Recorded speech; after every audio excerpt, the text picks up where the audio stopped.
Shabbat Shalom, Parshat Tzav and Purim. This is an actually unique year in Yerushalayim. We are dealing with a triple header, what is known as Purim Meshulash. Purim comes out on Shabbat itself, changing the entire procedure in which Purim is kept. In Yerushalayim, we have the unique blessing of having 3 full days of Purim. The different obligations of Purim are split between Friday, Shabbos, and Sunday. So, come and celebrate together with us. What I would like to do in the next few minutes is share with you a innovative thought on the process of the Megillah. So we're going to put Parshat Tzav aside and focus solely on the Megillah reading for this particular Dvar Torah. One of the difficult questions when we look at the Megillah is an understanding of how the Megillah ends. If we pay careful attention to the end of the story, in fact, for the general populace, for Am Yisrael, the ending is marvelous. A miraculous recovery, an unbelievable save, and the Jewish people move on to their glory days. However, for the heroes of the story, if you pay attention, you will notice the storyline ends in a total tragedy. Mordechai winds up having to be appointed as deputy to the king, which means he's left stuck in the diaspora. When the rest of the Jewish people migrated back to the land of Israel, Mordechai couldn't. He had to stay. But for him, it was the easy part. Esther, the heroine of the story, is left stuck, married to a crazy king. She's stuck. She has to stay with him for the rest of her lives. I'd like to offer a very different ending to the Megillah. One that, if we pay careful attention to the wording of the Megillah, we will discover actually fits very well into the language. To do so, I want to throw a couple of very quick questions at you. Clearly, this is an idea that has to be developed over a much greater time frame that we have slotted for this particular Dvar Torah, but I believe I could touch upon the highlights and give you enough food for thought. So the storyline starts where Esther becomes queen by being chosen amongst all the different virgins that were collected along the land. Now the king is collecting virgins, apparently, because his former queen was eliminated, and he's looking for a new wife, somewhat of a beauty contest. Curious question, however.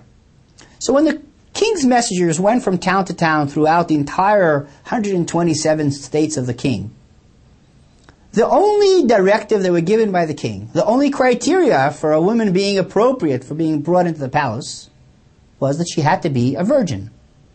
Well, let me ask you a question. How did they know? How did the messengers of the king know if the women that they were collecting were actually virgins? Well, so Esther is taken to the palace. And she is selected from all the virgins that were in the land, because she was the most beautiful and charming, and the king falls madly in love with her. Well, beautiful. Did you notice what the king does immediately after Esther is selected? Well, the Megillah uses the phrase, Uvihi kavetz betulot shenit, which means the king continued to collect virgins. He decided, wow, this is a great scheme. So here he has a queen that he clearly loves, as the Megillah states for us. She is the absolute perfect queen. And yet, he continues to collect his virgins. Now, the whole storyline is based on the idea that Esther never actually reveals to anyone what nation she came from. That is kept until the climax, where she has Haman and Achashverosh in the second day party in her house, in which she suddenly reveals to the king that she and her entire people are condemned to death. And the king is baffled by this. I'm curious about something. When the messengers of the king came from town to town to collect these girls, didn't they have a registry on who they took? If they knew they were virgins, obviously someone was giving them information. They had to be using some kind of lists. Didn't they know they took her from Mordechai's house? In fact, it wasn't a secret at all, because Mordechai moved to be right outside the palace. And the Megillah tells us that they communicated with each other all the time. There was a messenger that went back from Mordechai to Esther, from Esther to Mordechai. It's not like Esther tried to keep it a secret, because when Mordechai overhears Bigtan and Teresh, the two servants of the kings, that they have an assassination plan in mind, and he delivers the information to Esther, we're told that Esther told the king in the name of Mordechai. And it's put into the books that Queen Esther notified the king in the name of Mordechai that the king is going to be assassinated. So it was a well-known fact that she had a relationship with Mordechai. Do you think any guy could just have a personal relationship with a queen unless he happens to be the guy that raised her? Peculiar. So everyone knew there was some kind of a relationship between them. If we keep on going, you will see later on that the story gets far more complicated. But I will only touch upon two more points. One, when Esther and Mordechai have an argument over going to see the king, we're told that the king did not see her for over 30 days because she was not summoned to the king. And one could not enter the king's presence without being summoned. Remember what we discussed last week? I don't understand.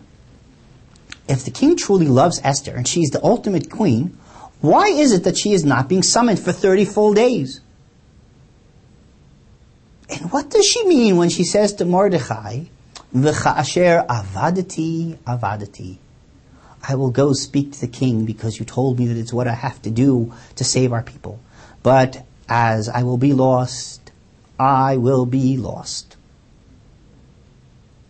Yes, entering the king's palace could mean a death penalty. But she is a righteous person. She understood what it meant to have self-sacrifice on behalf of the people. Could that be what was truly concerning her? Or perhaps she is trying to say something very different to Mordechai.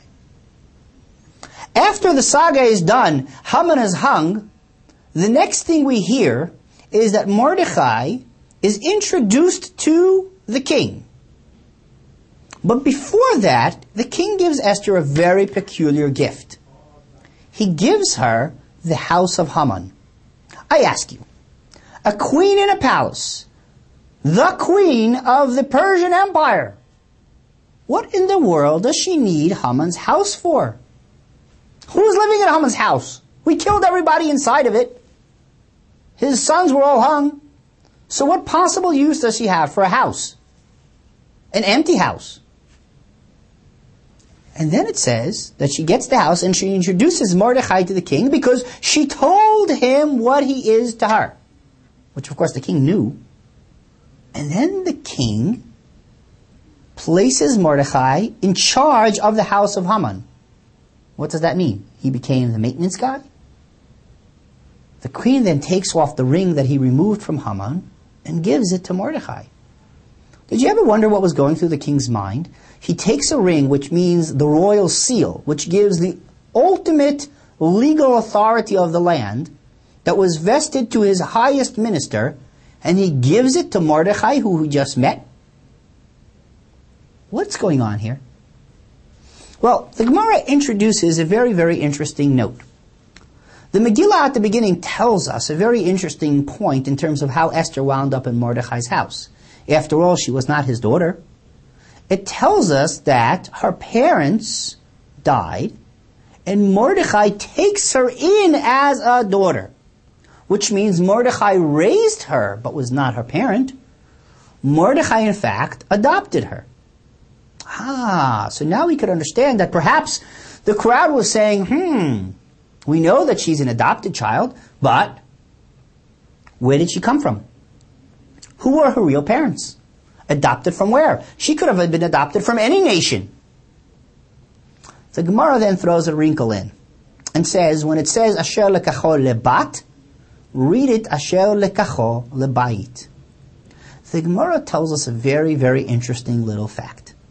And that is that in fact when Esther grew older and became a young lady, Mordechai decided to marry Esther.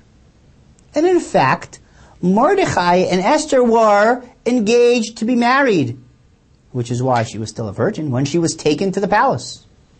But the Gemara is not done with that. They say a radical statement. In the discussion of Esther's behavior with the king, the Gemara tells us that Esther would sleep with the king, get up, go to the mikveh, and then sleep with Mordechai. How they worked that out technically is a difficult question to answer, but not relevant to this particular line of thought. But the Gemara is indicating to us that Esther and Mordechai lived as a married couple even when she was in the palace. The Gemara, of course, then has a whole discussion on how this worked out and why this was allowed, where the focus of this is that Esther had the unique ability to be absolutely, totally non-cooperative with the king. So a king that is gathering virgins from all across the land, that has a new young lady enter his chambers every single night, chooses the one queen that he is enamored with, that he is absolutely madly in love with, that is charming to anyone that sees her, the perfect mantelpiece of a queen. But when it comes to being intimate with her, it's just not working. She just doesn't yield. She does not cooperate. I wonder what was going through the king's mind. But I would tell you that it makes perfect sense for the king not to summon her to his court for 30 days. If he truly loved her, this is just way too painful for him. He cannot understand her behavior.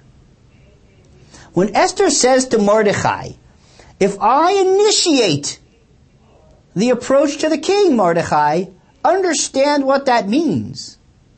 Then I will no longer be coerced into this relationship. That means that I took a step that means there is no turning back. And Mordechai, I will never be able to come back to you again. If I am intimate with the king by my own choice, I can never go back to you. Mordechai says to her, my dear, this is the sacrifice we must take on behalf of the Jewish people. So Esther goes, but pay attention to what happens in the story. Esther approaches the king, and perhaps we can now understand why he is so eager to offer her half the kingdom. Because she is alluding in her approach, I will finally let you in on the secret why I did not succumb to you. You will finally understand what my problem is, and perhaps you will be able to fix my problem. So the king is very benevolent. You can have half the kingdom for that. No problem. She summons him, however, to a special private party in her house, and then throws in a wrinkle. Why don't you bring Haman with you? Haman, the king says to himself, why would I be bringing Haman to a private meeting with my queen? Inside, his blood is boiling already. He has very serious suspicions about this Haman. And in fact, all Esther does is say, if it's okay, come back tomorrow. I'll tell you tomorrow what the real secret is. Now we understand why the king was all so eager to send Haman to take Mordechai throughout the entire town, embarrassing to no end. The king already was boiling inside, and he wanted to pay Haman back for what he suspected was going on. And in fact, when Esther drops the bombshell, and the king leaves the room in fury and comes back and finds Haman leaning on the bed, he says that horrific, strong, powerful line and says, Hagam lichbosh et hamalka imadi babayit. You want to conquer my queen even with me in the house. All of the inner thoughts and suspicions of the king spit out from his mouth. And the next thing he knows, his anger takes over, and Haman finds himself hung on a tree. The next step is where it comes beautiful and brilliant. Esther turns to the king and says to him, you want to really understand what's going on? Well, let me tell you the truth. Mordechai is not just the man that raised me. Mordechai is my husband. And my loyalty will always remain to Mordechai and Mordechai alone.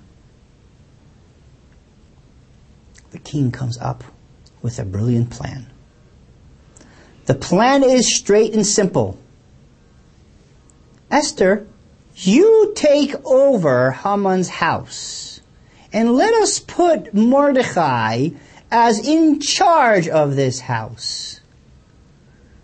You and Mordechai want to be together? Okay, I could live with that. But let me tell you what my condition is. I just got rid of my key minister that had people in every single country that I command. Amalek and the Jewish people have one common denominator. They are scattered throughout the entire world. Esther, you want to be with Mordechai? Okay. But Mordechai has to assume the role that Haman had. He must become the senior advisor to the king, deputy to the king, and he must use the network of the Jews throughout my kingdom to give me the political support and security that I need. The deal is struck secretly, where there is only 3 partners that know. We perhaps now could understand why Mordechai would not be able to leave the kingdom and go to Eretz Israel. And the Megillah ends with that peculiar secretive line, V'ratzui lerov echav. He was thought positively of by most of his brothers. Some did not understand, because the secret of Mordechai, Esther, and Achashverosh was a well-kept secret that only those that needed to know knew of. This way, the Megillah ends with the heroes also having a happy ever after. In fact, at the end of the days, the Rambam tells us that Mordechai joins among those that formed the men of the Great Assembly, Anshei Knesset Hagdolah, in Yerushalayim, that reshaped the way Judaism is practiced and survives. Food for thought. Much more left to needed to be developed. But with that thought, may we all have a very happy and joyous and fulfilling Purim. Shabbat Shalom.